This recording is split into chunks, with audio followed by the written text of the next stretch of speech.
know a new series begins tonight, but to touch on a couple of items from last night, is there an update on Fernando Thomas Jr. on how he's doing? Yeah, the candle worked, man. It was good. Lit the candle, and he's sore. Very thankful and grateful that no fractures or anything that showed up on any imaging. He's had multiple imaging. Came back and got in today, and he's sore, but said he wants to go compete. Is he in the lineup today? He is in the lineup today. Okay. One tough dude, man. One tough mental and physical dude. In other news, MLB announced Robert Suarez suspended for 3 games to appeal. Your reaction to that after last night? Yeah, I mean, Robert got 3-game suspension. There is an appeal. He's in good hands with the PA. I know the PA will take good care of him. We feel pretty strongly that is a strong suspension.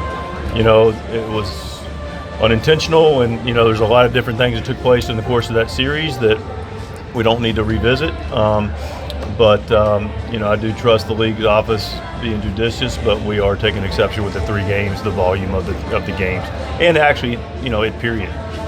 Your name was also on that suspension list for tonight. Just your reaction to being as a part of those names. Yeah, I understand it. I accept my responsibility in it, and I'll serve my game tonight, and we'll move on.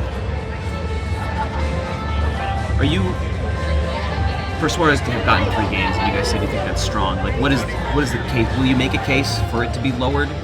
Yes, a case will be made. And again, the PA he's in good hands. Obviously, Crony is one of our, a league and representatives, and so he'll have a say in it, and be able to support what that appeal process looks like. There's a strong appeal to lessen it, or I don't think it's going to go away, unfortunately, but at a minimum, lessen the games. Mike, considering the 1-game suspension, do you have any regrets of your actions or what you said last night?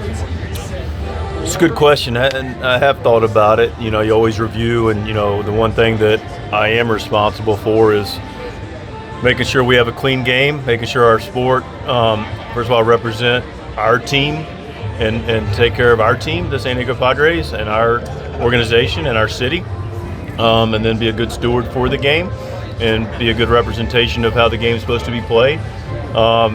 And it's one thing that I've been intentional at my whole career, and my career will speak to that, regardless of level. The circumstances were really challenging this past series. And at the end of the day, I don't regret standing up for a guy that I love, in Tatís, and a team that I love, and a city that I love, and an organization that I love. So in that regard, I have no regrets. How it got to that point.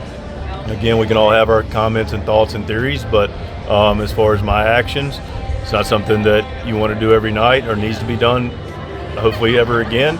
But appropriate actions for the circumstances were taken, and I don't regret it at all.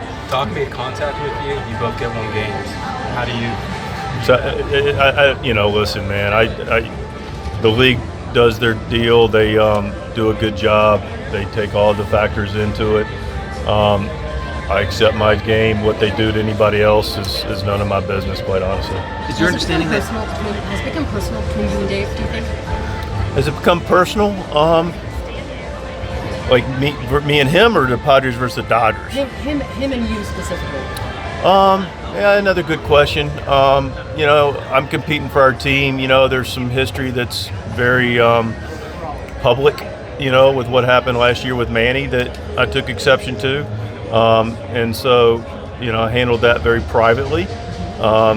This got to be more public, and it's ultimately about, the defense of our team, and anybody that is going to, take the steps that I feel are inappropriate against our team, then I will take action. But I'm not a personal guy.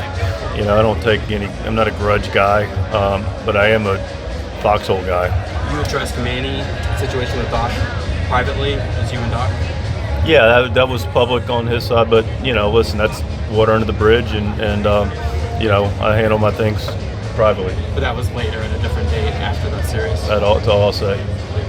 After what happened last night, does anything change the way you approach to face the Dodgers next time? No, I don't. No, not at all. I mean, listen, I need to stop and say this. I have a healthy respect for the Dodgers. I really do. I respect the heck out of their players. I enjoy the competition against them. You're talking about Hall of Fame players. On the way to Hall of Fame players, World Series champions. I respect that. That's what we're looking to go do. Freddie Freeman, Tommy Edman, Mookie Betts, Kiki Hernandez, Max Muncy. Clayton Kershaw. Teoscar Hernandez. They're good guys, man. They're good players, and they play the game the right way. And we played really healthy, competitive games against them, and unfortunately, it spilled into some altercation. But how we're going to compete with them next time? No, it doesn't change anything. We're going to take care of today, and we're going to take care of every opponent we can possibly take care of every day, and then they'll be on the schedule in August. Right, there's really no clear-cut rubric for what is or isn't intentional. How do you know when somebody's really going after one of your guys? I think sometimes you can know. I think sometimes it's clear. Other times it's open to interpretation, which I felt like almost all of it was on both sides.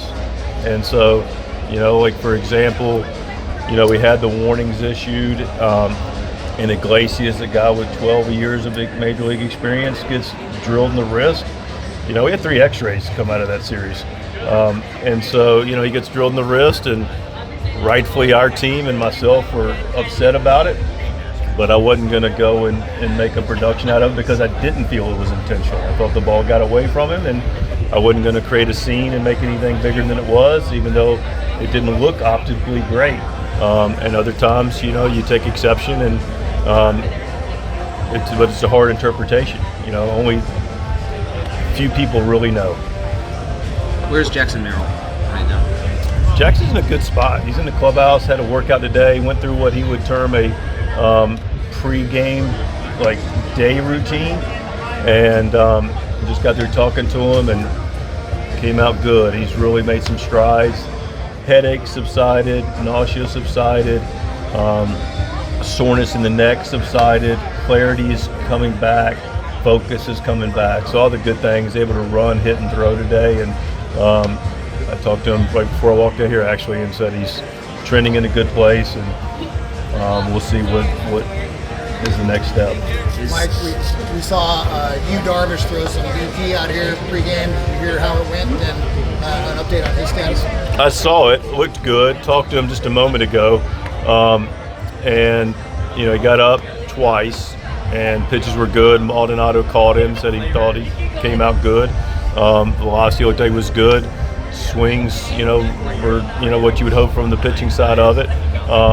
And he said he felt good, and we'll evaluate what the next steps are. How do you feel about Jackson on Sunday? That's going to be ultimately a medical decision. I mean, Jackson's a gamer, wants to play like Tatís. That's the one thing I love of many things about this team is this group loves to play. They're tough dudes, and Jackson's definitely one of them. But it's ultimately going to be a medical clearance. What's Teoscar sound good to you?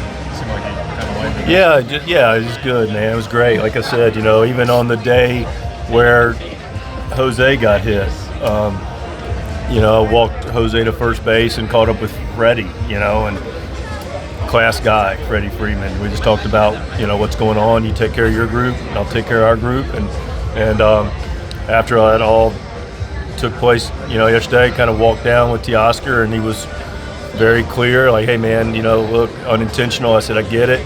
I appreciate it.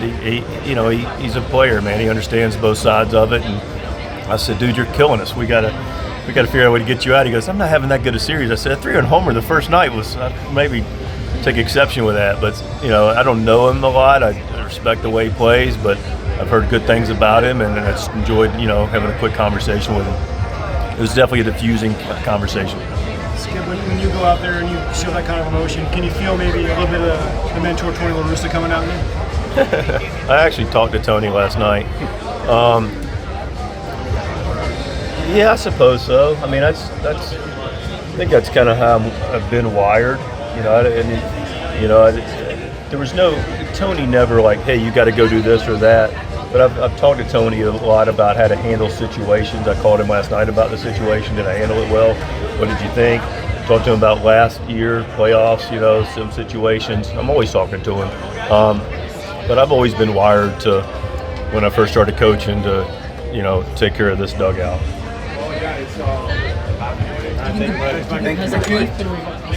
Thanks, Mike. Appreciate it. The beef? We'll show up, and whenever we play, and we'll see what happens. But I'm pretty sure we just want to go play good, hard, clean baseball.